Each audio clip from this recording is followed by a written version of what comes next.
Bismillahirrahmanirrahim. Assalamualaikum warahmatullahi wabarakatuh. Apa kabar anak-anak? Semoga kalian masih tetap semangat ya dalam mengikuti pelajaran.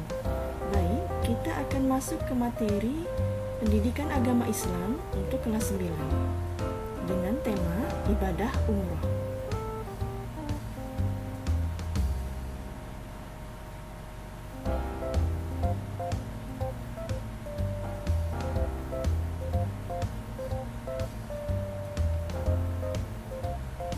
Tujuan pembelajaran kita adalah yang pertama, peserta didik mampu memahami pengertian umroh. Yang kedua, peserta didik mampu mengidentifikasi dalil tentang umroh. Yang ketiga, peserta didik mampu mengidentifikasi syarat wajib umroh. Dan yang keempat, peserta didik mampu mengidentifikasi rukun umroh. Yang kelima, peserta didik mampu memahami hikmah haji dan umroh.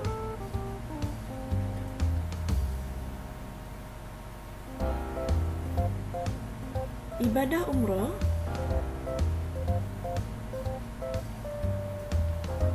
secara bahasa berarti berkunjung.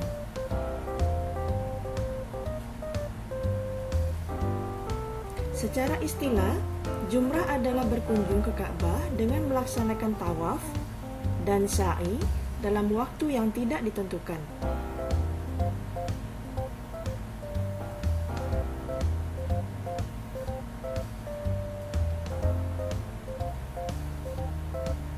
Hukum umroh adalah fardu ain atas umat Islam sekali dalam seumur hidupnya. Umroh juga disebut sebagai haji kecil,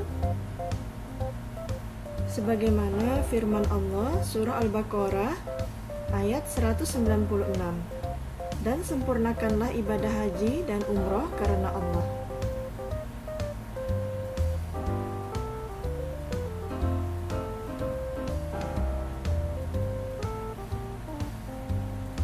Pelaksanaan umroh lebih sederhana dibandingkan dengan pelaksanaan haji.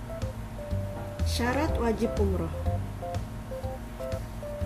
Yang pertama adalah Islam.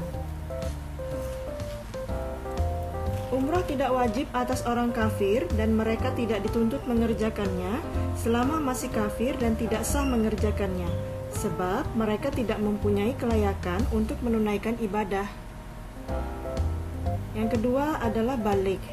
Melaksanakan umroh bagi anak kecil tidak wajib, karena tidak dituntut untuk mengerjakan hukum-hukum syarat. Yang ketiga, berakal. Melaksanakan umroh bagi orang gila adalah tidak wajib, karena dia tidak mempunyai kelayakan untuk mengerjakan ibadah. Yang keempat, merdeka.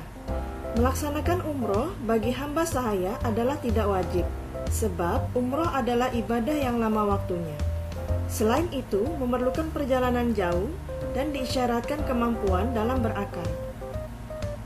Diisyaratkan kemampuan dalam bekal dan kendaraan yang mengakibatkan terabaikannya hak-hak majikan yang berkaitan dengan hamba sahaya.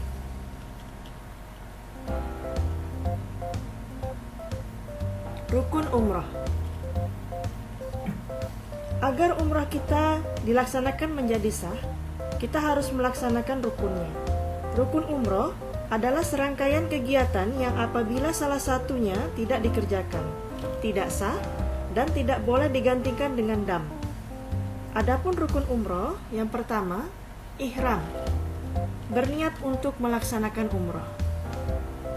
Yang kedua, tawaf, adalah mengelilingi Ka'bah sebanyak 7 kali, dimulai dari sudut Hajar Aswad dan berakhir di sudut Hajar Aswad pula, serta Ka'bah berada di sebelah kiri orang bertawaf, berlawanan dari arah jarum jam. Yang ketiga, sa'i, adalah berlari-lari kecil dari Bukit Safa ke Bukit Marwah. Yang keempat, tahalul, yaitu mencukur sekurang-kurangnya 3 helai rambut. Yang kelima, tertib, mendahulukan yang dahulu di antara rukun-rukun itu. Wajib umroh. Yang pertama, ihram dari mikatnya. Mikat di dalam umroh ada dua macam, yaitu mikat zamani sepanjang tahun dan mikat makani sama dengan mikat haji. Yang kedua, menjauhi segala larangan umroh yang jumlahnya dan bentuk larangannya sama dengan larangan haji.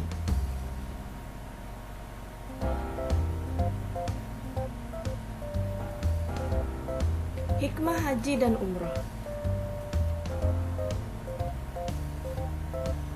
Manfaat bagi individu yang menunaikan ibadah haji. Yang pertama, menghapus semua dosa kecil dan mensucikan diri dari perbuatan maksiat. Diampuni segala dosa karena Allah Subhanahu wa Ta'ala Maha Pengampun, Maha Pemurah, dan Maha Penyayang. Kecuali yang berkaitan dengan hak-hak sesama manusia harus diselesaikan terlebih dahulu. Yang ketiga, menyucikan jiwa seseorang dan berbaik sangka kepada Allah Subhanahu wa Ta'ala. Yang keempat, meningkatkan keimanan seseorang dengan menepati janji kepada Allah Subhanahu wa Ta'ala dengan kerinduan akan Baitullah. Yang kelima, mengingatkan akan perjuangan Rasulullah SAW yang telah menyinari dunia dengan amal soleh. Bagi umat Islam pada umumnya.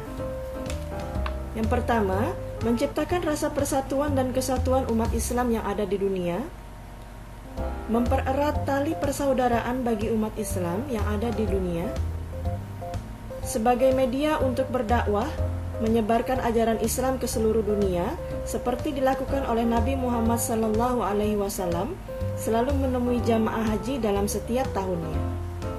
Dan yang keempat, lebih mengutamakan kepentingan agama daripada kepentingan pribadi. Baik anak-anak, cukup sekian dulu ya materi kita kali ini. Kita akan ketemu lagi minggu depan. Terima kasih. Wassalamualaikum warahmatullahi wabarakatuh.